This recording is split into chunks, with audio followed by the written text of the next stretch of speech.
This is Umar Ahmed for IFL TV, proudly sponsored by Everlast. It's Friday, one day to go. Lopez Cambosis Jr. at the Garden. How was your Thanksgiving, Eddie? It was nice. I had a nice turkey dinner. I just said to the other guys, I had 2 vodka martinis. Don't really drink vodka martinis, don't really drink a lot anyway. But they were big. And then I had a glass of red wine and I was gone. Gone. You know, like one of those old people who sort of stand up at the party. And I was like that. So I went back to the hotel at 5:45. And everyone went out for drinks and dinner, and I went asleep. And I woke up at 9:30 in the evening, and then went back to bed about 2 o'clock in the morning. So a bit all over the place, but excited. Everything going on backstage now to make sure these guys get ready for the weigh-in. Everything's crossed.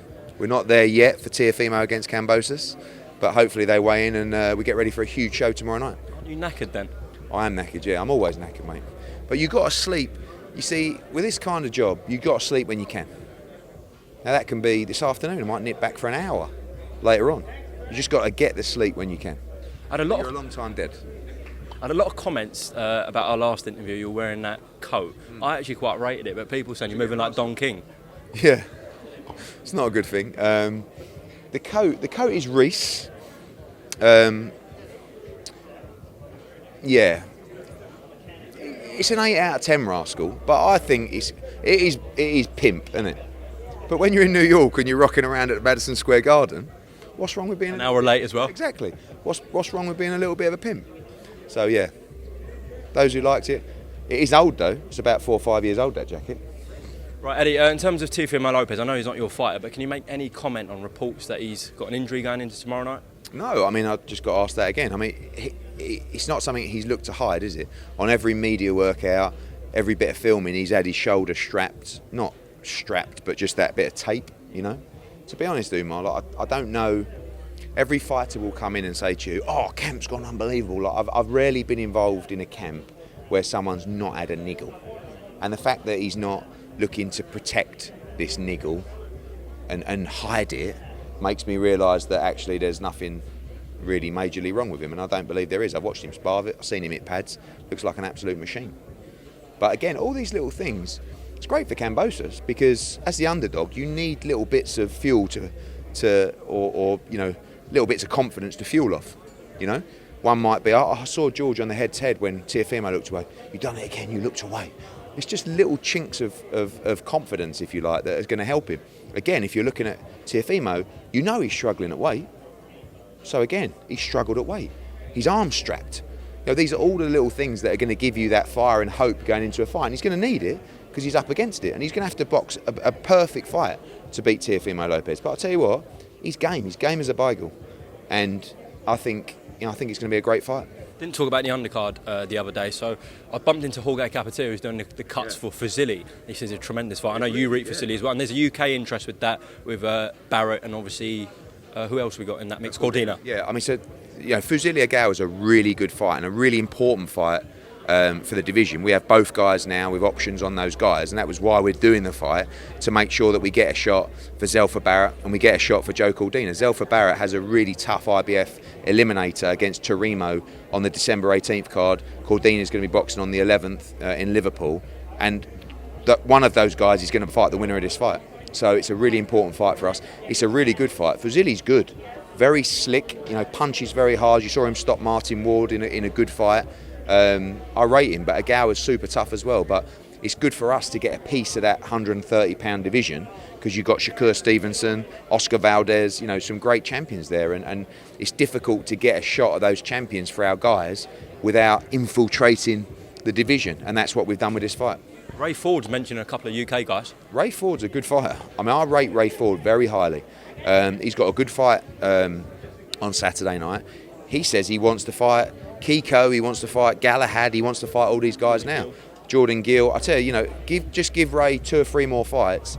He's a real class operator and a really good fighter. And as he grows in confidence and size and stature and power, and sits down on his shots more, if he can build that strength.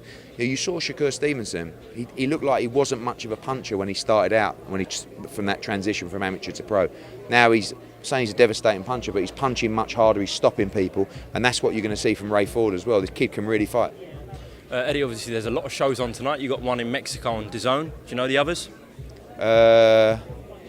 There's one in Dubai. Correct. Yep. Is that on now? No. I think it is, because I saw AJ. I think AJ's there supporting Nigerian fighter. Okay. One in Dubai, one in Cardiff. Is that an MTK one as well? Wow.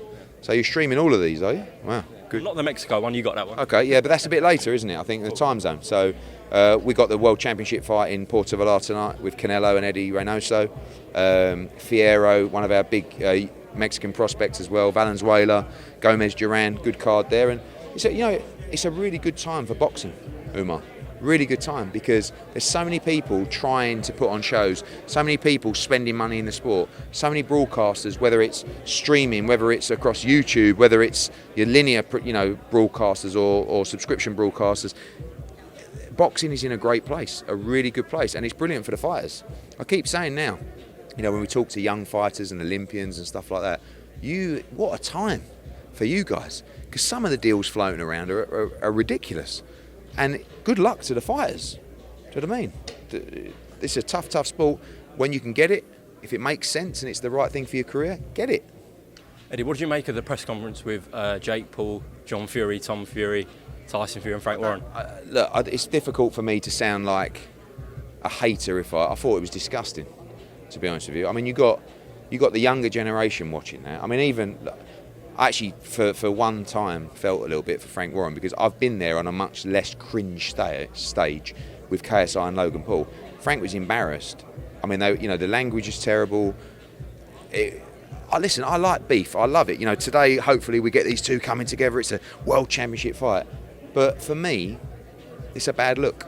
And I just play devil's advocate to that. Obviously, people will say KSI Logan Paul, where you admitted you didn't like really what was going on, like your mum insults and stuff like that, but you put that on. Listen, it was nothing like what you heard the other day. It was disgusting. It was tasteless. The language was terrible. But anyway, me saying that is just, Eddie's just because he's not involved in the event. Over the moon, I'm not involved with that. Over the moon. Trust me. And it's not bad. The fight's not bad. I don't mind it. But the production, if it was so bad, and what was said, the content that was said, you might say, it was great, it was great. But that's a terrible look for boxing. Everyone knows that. BT know that. Frank knows that. We know that. But it's none of my business. Okay. Did you see Leonard Ellaby's comments about, this whole thing going on with Demetrius Andrade? He's saying, why are you pushing for the Charlo fight when you've got Golovkin on DAZN, when you've got Danny Jacobs? I don't know, hang on, let's address Danny Jacobs. Is he with you still or not? Yeah, but Danny Jacobs is also a super middleweight going up to light heavyweight. So that's completely irrelevant. Golovkin, we have a co-promotional agreement. We're helping him with some shows. He's not officially our fighter. Munguia's with Golden Boy. But what I don't understand this thing about Leonard Ellaby. We'll worry about you. What about your guy? Well, it's not even his guy. What about Charlo? Why are you not asking Ellaby why Charlo won't fight him? Keeps talking about unifying, and there's no one else to unify with right now for Charlo at middleweight. So why not with Demetrius Andrade? Ask him. And Leonard Ellaby makes his comments about, that and that. He don't represent Demetrius Andrade, and he don't represent Charlo. So what's he got to do with him? Absolutely nothing. Yeah? So, but instead of asking why don't he fight that person, why don't you ask Charlo why he won't fight Demetrius Andrade? A couple of more things, Eddie. I know you've got to go on this live stream. Looks like a Khan Brook date is being finalised. No kind of contract sign or anything, but did you see that Chris McKenna's report? February 19th. Yeah, look, that's been going on it's been going on for about 10 years, but recently been going on for a few months, backwards and forwards. I think you'll see it. I do think you'll see it. If Amir won't fight Conor Benn, and Conor Benn's got to beat Algieri first, I think you'll see it, because both guys desperate for a last payday. So, I'm sure people will watch it, and it is what it is. What do you make of the silence about Eubank Williams? Again, I'm a hater if I say something. Imagine that was me, and I'm still selling tickets for a fight that's not even happening. It's still on sale. They're still advertising that main event. Imagine if it was me. That's all I'm saying. Last one. We talked about the split. You said it should be like kind of 55-45, maybe 60-40 for Fury White. A lot of people asking me, what did Usyk get against Joshua? What the WBO ordered. I can't even remember. It was we actually negotiated a deal which was we gave them more than actually what the split was for that fight. So I'm not. Was it the 80-20 mark? That was what was ordered by the WBO. But the minimum is 70-30 with the WBC. So why would we? So why would we take for the mandatory challenger interim world champion? The maximum is 55-45. So we're pushing for the maximum. Dylan's headlined 7 pay-per-view events. He sold out arenas in London, in Manchester, and he's been waiting for about 50 years. So of course we want the high end of the split. We shall see. Right, Eddie, you go do your matchroom stuff, all right? Cheers, mate. Thank you.